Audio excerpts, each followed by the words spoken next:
Hello my dear students, welcome to the class. आज की class subject verb agreement के बारे में, जिसमें हम इससे संबंधित कॉन्सेप्ट करेंगे और नेक्स्ट जो हमारी वीडियो होगी उसके अंदर हम एक्सरसाइज भी करेंगे। ठीक है, आज की क्लास में हम सब्जेक्ट वर्ब एग्रीमेंट के डेफिनेशन और कॉन्सेप्ट को जानेंगे। The verb must agree with its subject in number and person. Verb को क्या करना पड़ता है? एग्री होना पड़ता है, सहमत होना पड़ता है विद इट्स सब्जेक्ट, अपने इस सब्जेक्ट के साथ, इन नंबर एंड पर्सन। भाई नंबर माने संख्या, पर्सन मतलब भाई वो कैसा है, सिंगुलर है या प्लूरल है, उसी के अनुसार इसको एग्री होना पड़ता है। That is called subject verb agreement. तो वर्ब को सब्जेक्ट के अनुसार सहमत होने को ही क्या बोलेंगे? Subject verb agreement. ठीक है, इनके बीच में एक समझौता होता है, उसको एग्रीमेंट कहते हैं। कॉन्सेप्ट समझे? सिंगुलर सब्जेक्ट के साथ सिंगुलर वर्ब लगती है और प्लूरल सब्जेक्ट के साथ प्लूरल वर्ब लगती है। यही क्या है? एक इनके बीच में समझौता है कि सिंगुलर वर्ब अपने सिंगुलर सब्जेक्ट है तो अपने साथ सिंगुलर वर्ब लेगी, और प्लूरल सब्जेक्ट है तो अपने साथ क्या लेगा? वो प्लूरल वर्ब लेगा। ठीक है, जैसे पहले सिंगुलर सब्जेक्ट को समझो आप। सिंगल जो नाउन होता है, सिंगल नाउन सिंगुलर सब्जेक्ट है। वो सिंगल नाउन का मतलब एक नाम, संसार की जितनी भी चीजें हैं सारी की सारी क्या है? वो नाउन ही तो हैं। यदि उसको एक है, एक नाउन को हमने सब्जेक्ट के रूप में प्रयोग किया गया तो सिंगल नाउन हो गया वो। ठीक है, या सिंगुलर सब्जेक्ट हो गया। इसके अलावा नाउन के स्थान पर जो शब्द प्रयोग किए जाते हैं उनको प्रोनाउन बोलते हैं। तो सिंगुलर सब्जेक्ट के रूप में कौन कौन से प्रोनाउन प्रयोग किए जाते हैं? ही, सी, इट, ये सिंगुलर प्रोनाउन है। ठीक है, इनके साथ लगने वाली वर्ब कैसी होगी? वो भी सिंगुलर होगी। भाई सिंगुलर सब्जेक्ट तो सिंगुलर वर्ब, यही एग्रीमेंट हमने किया है, यही हमने समझा भी। तो वर्ब के साथ में ऐसे इस लगा देते हैं तो वर्ब कैसी हो जाएगी? वो सिंगुलर हो जाएगी। कैसे? जैसे यहाँ पर वर्ब मैं लिखता हूँ प्ले, एक वर्ब लिखें प्ले।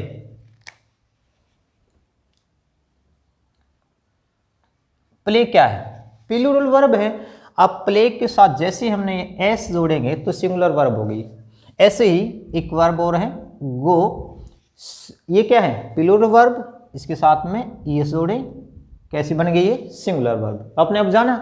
तो वर्ब जो होती है ना, बेसिक जो फॉर्म ऑफ द वर्ब होती है वो कैसी होती है? प्लूरल होती है। उसको हमने क्या बनाना है? सिंगुलर बनाना। कैसे बनाएंगे सिंगुलर? उसको सिंगुलर बनाने के लिए क्या जोड़े? एस जोड़ दें या ये जोड़ दो, सिंगुलर हो जाएगी। बस सीधी सी बात है। तो ऐसे हमने देखा यहाँ पर भी वर्ब की फर्स्ट फॉर्म के साथ एस ई एस है तो ये सिंगुलर वर्ब है। इसके अलावा हमारी हेल्पिंग वर्ब जैसे इज, वाज, हैज और डज, ये भी सिंगुलर वर्ब है। प्लूरल सब्जेक्ट को जानो, एक से ज्यादा नाउन है तो प्लूरल सब्जेक्ट है। ये तो सीधी सी बात है। एक से ज्यादा होंगे तो क्या होगा? प्लूरल। अब इसके अलावा नाउन के अलावा प्रोनाउन भी तो प्रयोग हो सकते हैं सब्जेक्ट के रूप में। तो वी, यू, दे, ये क्या है? प्लूरल प्रोनाउन है। अब प्लूरल सब्जेक्ट है हमारा तो वर्ब भी कैसे लेगा? प्लूरल ही लेगा। तो वर्ब की जो base form of the verb है, जैसे मैंने बताया वर्ब की फर्स्ट फॉर्म या इसको base form of the verb कहते हैं, वो कैसी होती है? प्लूरल होती है। और आर, वर, दे और डू, ये हमारी हेल्पिंग वर्ब है, ये प्लूरल वर्ब होती है। देखो इज, वाज, हैज और does singular verb, are, were, have और डू प्लूरल वर्ब्स। ठीक है, अब verb main form of the verb singular होती है, प्लूरल होती है। वो अपने आप में कैसी होती है? जन्म से प्लूरल होती है, उसको हमने सिंगुलर बनाना है। ठीक है, चलो कैसे बनाएंगे सिंगुलर? एस या ईएस लगाकर। कॉन्सेप्ट नंबर 2 करने से पहले हम एग्जाम्पल जो हमने छोड़े थे उसको करेंगे। देखो आई एम प्लेइंग, आई के साथ क्या लगा? एम। प्रेजेंट की बात करें, प्रेजेंट में आई के साथ क्या लगता है? एम लगता है। अब यहां पर देखो आई की जगह पर यदि कोई सब्जेक्ट चेंज हो जाता है, जैसे यहाँ पर ही आया है, आई की जगह क्या लगा? ही, तो ही के साथ क्या मैं एम लगा दूं? ही के साथ क्या एम लगा दूं? सही हो जाएगा सेंटेंस? He am playing? नहीं, गलत हो जाएगा। यही तो एग्रीमेंट है, जैसा सब्जेक्ट होगा ना वैसी वर्ब लेगा अपने साथ में। तो ही के साथ तो इज लगता है। प्रेजेंट की बात करें तो इज, एम, आर में से सिंगुलर सब्जेक्ट तो सिंगुलर वर्ब। ठीक है, तो एम नहीं आई के साथ एम है, ही के साथ इज लगता है। अब यदि हम इसी सेंटेंस में सब्जेक्ट को बदल दें, यहाँ पर हमने क्या किया? आई के स्थान पर ही लिखा, तो ही लिखने के कारण से क्या होगा? वर्ब बदली ना। अब यहाँ पर हम ही के स्थान पर दे बना दें या दे लिख दें तो वर्ब हमारी क्या होगी? वही बदलेगी, क्योंकि दे तो कैसा प्रोनाउन है या कैसा सब्जेक्ट है, प्लूरल, और प्लूरल के साथ वर्ब भी कैसी लगेगी, प्लूरल ही। तो दे आर, दे इज नहीं लगेगा, दे एम नहीं लगेगा। क्लियर हो गया। चलो कॉन्सेप्ट नंबर 2 पर आते हैं अब हम। यदि दो नाउन या प्रोनाउन को एंड से जोड़ा जाए तो इनके बाद प्लूरल वर्ब का प्रयोग होगा। देखो क्या कहा है कि दो हमारे पास नाउन है या दो प्रोनाउन है, उनको एंड से जोड़ दो। दो नाउन या दो प्रोनाउन एंड से जुड़ गया, उनके बाद वर्ब कैसी लगेगी, प्लूरल लगेगी। कैसे, Sita and Gita are playing football. Example देखो, सीता और गीता, सीता एक सिंगल नाउन है, गीता भी एक सिंगल नाउन है, लेकिन जैसे इनको एंड से जोड़ दिया ना तो क्या बन गया, ये प्लूरल नाउन हो गया। ठीक है, Sita and Gita plural subject हो गए हमारे। आर प्लेइंग फुटबॉल, अब प्लूरल हमारा सब्जेक्ट हो गया तो वर्ब भी कैसे लेंगे अपने साथ में, ये प्लूरल लेंगे। तो यहां पर क्या लगाएं, आर। ठीक है, अगर अकेला सीता था तो क्या करें, सीता इज प्लेइंग फुटबॉल ऐसे बोलेंगे। अकेले हम गीता को बताएं, सिंगल सब्जेक्ट के रूप में प्रयोग करें तो इसको क्या हो जाएगा, गीता इज प्लेइंग फुटबॉल। लेकिन जैसे इनको एंड से जोड़ा तो सिंगल सिंगल क्या बन गए, ये प्लूरल बन गए। ठीक है, सिंगल सीता थी, यहाँ पर सिंगल गीता थी, एंड से जुड़ा तो हमारा नाउन या हमारा सब्जेक्ट कैसे हो गए, ये प्लूरल हो गए। और प्लूरल सब्जेक्ट के साथ प्लूरल वर्ब लगती, यही एग्रीमेंट होता है। He and she have done well in the examination. अब देखो, he singular pronoun, she singular pronoun. यदि हम ही को अकेला लिखे तो क्या करेंगे, ही हैज डन, ही के साथ तो हैज लगाएंगे, सी हैज डन, सी के साथ भी हैज लगेगा। लेकिन जैसे इनको एंड से जोड़ दिया गया तो हमारा सब्जेक्ट कैसा हो गया, प्लूरल। दो सिंगल नाउन को एंड से जोड़ा तो क्या बन जाएंगे, ये प्लूरल बन जाएंगे। और प्लूरल के साथ वर्ब कैसी लगती है, प्लूरल ही लगती है। कॉन्सेप्ट नंबर 3, यदि दो नाउन या प्रोनाउन को एंड से जोड़ा जाए। देखो कॉन्सेप्ट नंबर 2 और 3 में अंतर को जानना आपने, दोनों में यहां तक तो बात कॉमन ही है। यहां पर भी क्या लिखा हुआ, दो नाउन या प्रोनाउन को एंड से जोड़ा जाए, या भी ऐसे लिखा हुआ है दो नाउन या प्रोनाउन को एंड से जोड़ा जाए तो इनके बाद प्लूरल वर्ब लगेगी। यहां तक कम आगे अंतर को देखेंगे, इनके बाद प्लूरल वर्ब लगेगी। लेकिन यहाँ क्या लिखा हुआ है, इनके बाद सिंगुलर वर्ब लगेगी। कैसे, दो नाउन है या दो प्रोनाउन को एंड से जोड़ा गया, लेकिन वो एक ही व्यक्ति या वस्तु या कोई भी एक आइडिया, कोई विचार को व्यक्त करते हैं ना, तो उनके बाद सिंगुलर वर्ब लगेगी। इस तरह की जो सब्जेक्ट होते हैं, दो नाउन या दो प्रोनाउन, ये दो एडजेक्टिव भी हो सकते हैं, वो सब्जेक्ट के रूप में प्रयोग किए गए होंगे, तो उनके बाद जो लगने वाली जो वर्ब होगी वो सिंगुलर लगेगी। कैसे, slow and steady, wins the race, slow and steady. देखो ये ना, आप एक बात भी ध्यान रखें, ये पेयरिंग वर्ड्स होते हैं, पेयरिंग वर्ड होते हैं जो एक ही व्यक्ति, वस्तु या आइडिया को व्यक्त करते हैं। कौन कौन से मैंने यहाँ बहुत सारे लिखे हुए हैं, आप इनको पढ़ें समझें। कैसे, ब्रेड एंड बटर, पहले इनको पढ़ेंगे फिर मैं एग्जाम्पल पढ़ाऊंगा।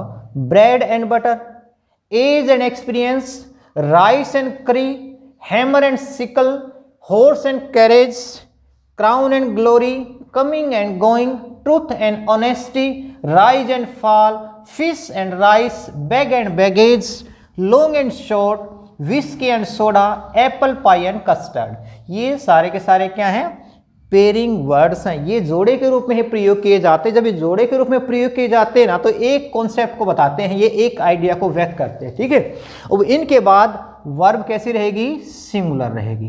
क्लियर हो गया। देखो यहां पर क्या लिखा हुआ है, slow and steady wins the race, तो वर्ब के साथ में एस या ईएस लगा देते हैं तो वर्ब कैसी हो जाती है, सिंगुलर। ठीक है, दूसरा एग्जांपल देखो, द राइज एंड फॉल, देखो ये भी क्या है, पेयरिंग में है। Rise and fall, is verb कैसी रही, सिंगुलर। तो जब भी पेयर के रूप में कोई भी हमारा ये सब्जेक्ट प्रयोग किया जाता है, उसके बाद वर्ब कैसी रहेगी, वो सिंगुलर रहेगी। ठीक है, अब एक बात और जाने आप, सिंगुलर सब्जेक्ट का मैं एक आपको मंत्र बता देता हूँ। सिंगुलर सब्जेक्ट के साथ सिंगुलर वर्ब, और वर्ब को पहचाने का एक मंत्र कैसे। देखो वर्ब का जो अंतिम वर्ड है ना, वर्ब का अंतिम वर्ड जो है ना, वो क्या हो, एस होगा ना, तो वो वर्ब सिंगुलर होगी। कैसे, ये कैसे जाने हम सर। देखो यहाँ पर क्या देखा, प्लेज, प्लेज है, यहाँ पर गोज है, इज, वाज, हैज और डज। हमने ये जान लिया कि सिंगुलर वर्ब, लेकिन आपने एक चीज नोट की ना, इसके अंत में भी क्या है एस, इसके अंत में भी क्या है एस, इसके अंत में एस, एस या भी एस या भी एस। मतलब जब भी वर्ब का अंतिम अक्षर क्या हो एस होगा तो वर्ब कैसी होगी, वो सिंगुलर होगी। ठीक है, अब सिंगुलर और प्लूरल का अंतर आप बिल्कुल आसानी से जान जाएंगे।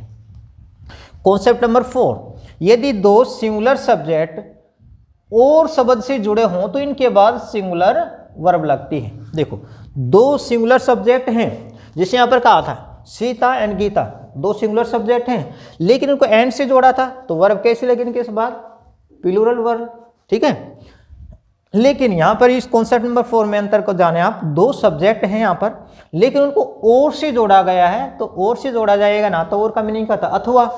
तो राम और श्याम, राम अथवा श्याम। ठीक है, तो दोनों में से कोई एक ना, तो इसका मतलब सिंगल हो गया, तो सिंगुलर सब्जेक्ट हो गया हमारा, तो वर्ब भी कैसे रहेगी, वो सिंगुलर ही। तो राम और श्याम इज या आर, आप बताएं इज लगाएं या आर लगाएं। गुड इन स्टडी, देखो राम और श्याम, यदि इसको एंड से जोड़े ना तो कैसा सब्जेक्ट हो जाएगा हमारा, प्लूरल। लेकिन जैसे और से जोड़ा है, सब्जेक्ट कैसा होगा हमारा, अब सिंगुलर होगा। सिंगुलर के साथ वर्ब भी सिंगुलर लगती है, आर नहीं आएगा। ठीक है, नो मैन और वुमेन, मैन एक नाउन, वुमेन दूसरा नाउन। अब दोनों को किससे जोड़ा है, और से जोड़ा है, तो वर्ब भी कैसे रहेगी, प्लूरल या सिंगुलर, बिल्कुल सिंगुलर रहेगी, प्लूरल नहीं आएगी। ये कॉन्सेप्ट है। क्वेश्चन नंबर 5, यदि दो अनकाउंटेबल नाउन को एंड से जोड़ा जाए और वो अलग अलग वर्ग से संबंधित हों तो इनके बाद प्लूरल वर्ब लगती है।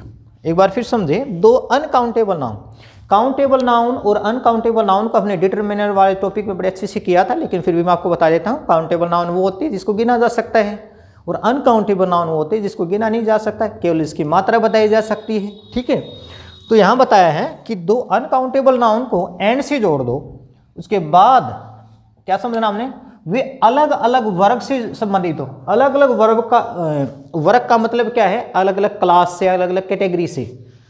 एक बार एग्जाम्पल आते हैं, फिर आपको सारी बातें और बिल्कुल क्लियर हो जाएगी। कैसे, देखो यहाँ पर देखो क्या बात की थी, दो अनकाउंटेबल नाउन, एक गोल्ड है एक सिल्वर है। देखो गोल्ड और सिल्वर क्या है, मेटेरियल नाउन है, और मेटेरियल नाउन क्या होता है, अनकाउंटेबल होता है। ठीक है, और मेटेरियल नाउन के बाद वर्ब कैसी लगती है, सिंगुलर लगती है। लेकिन जैसे ये अलग अलग प्रयोग करेंगे तो सिंगुलर वर्ब लेंगे। जैसे gold is a precious metal, यदि हम गोल्ड को अकेला बोले हैं, अकेला प्रयोग करें सब्जेक्ट के रूप में, तो कैसे होगा, gold is a precious metal, ऐसे लिखेंगे। लेकिन जैसे इसको एंड से जोड़ा गया ना, ये भी अनकाउंटेबल ये भी अनकाउंटेबल, इनको एंड से जोड़ा तो कैसा सब्जेक्ट बन गया हमारा, ये प्लूरल, क्योंकि अलग अलग वर्ग से संबंधित हैं। वर्ग का मतलब कैटेगरी होगी, अलग अलग क्लास होगी। जैसे गोल्ड अलग कैटेगरी का है और सिल्वर अलग कैटेगरी का है। ठीक है, तो इनके बाद वर्ब कैसी रही, प्लूरल वर्ब। समझा की बात। फायर एंड वाटर, एक फायर है एक वाटर है, दो अलग अलग क्या है, अनकाउंटेबल नाउन है, इनको जोड़ा किससे, एंड से, इनके बाद लगने वाली वर्ब प्लूरल। डू कैसी वर्ब है, प्लूरल वर्ब है। देखो प्लूरल वर्ब की श्रेणी में हमने देखा था, आर, वर, हैव और डू प्लूरल वर्ब है। ठीक है, तो ये थे हमारे कॉन्सेप्ट जो सब्जेक्ट वर्ब एग्रीमेंट को क्लियर करते हैं। कुछ कॉन्सेप्ट हैं नेक्स्ट क्लास के अंदर हम आगे करेंगे, और जब तक आप इनको अच्छे से समझे, नोट डाउन जरूर करें, लिखा जरूर करो, साथ साथ लिखो, उनको समझो। कोई डाउट रहे तो आप कमेंट बॉक्स में लिखा करो। ठीक है, तो वीडियो देखने के लिए आपका धन्यवाद। लेकिन जैसे ही हम नेक्स्ट वीडियो पर आएंगे ना, तो आपको 500 कॉन्सेप्ट है ना, वो ध्यान रहना चाहिए, क्योंकि हम नेक्स्ट वीडियो के अंदर एक एक्सरसाइज जरूर करेंगे।